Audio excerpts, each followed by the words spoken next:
લક્ષ્ય ન્યૂઝ, એક નજર, એક લક્ષ્ય.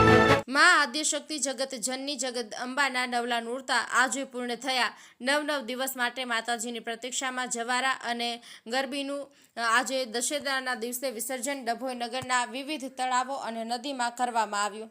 ઐતિહાસિક નગરના 4 રક્ષક દેવી સમાન ગણાતા 4 ભાગોળ ખાતે આવેલા માતાજીના મંદિરો ખાતે આજ રોજ વાજતે ગાજતે માતાજીના જવારાની વિસર્જન કરવામાં આવી હતી અને જેની યાત્રા નીકળી હતી. ડભોઈ નગરના હીરા ભાગોળ ખાતે ગઢ ભવાની માતાજી મંદિર, નાંદોદી ભાગોળ ખાતે વેરાઈ માતાજી મંદિર, મહુડી ભાગોળ ખાતે આશાપુરા માતાજી મંદિર અને વાડોદરી ભાગોળ ખાતે મા બહુચર મંદિરનું સહિત ઝારોલામાં વાગામાં આવેલા હિમજા માતાજી મંદિર અને વિવિધ માતાજીના મંદિરો ખાતેથી ભવ્ય જવારા વિસર્જન યાત્રાઓ નીકળી હતી, જેમાં ભક્તોએ આદ્યશક્તિ માના નવલા નૂરતાની પૂર્ણાહુતિ પ્રસંગે ભાવુક થઈ માતાજીના જવારાનું વિસર્જન કર્યું હતું અને પરિવારમાં સુખ શાંતિ અને સમૃદ્ધિ માટે પ્રાર્થના કરી હતી.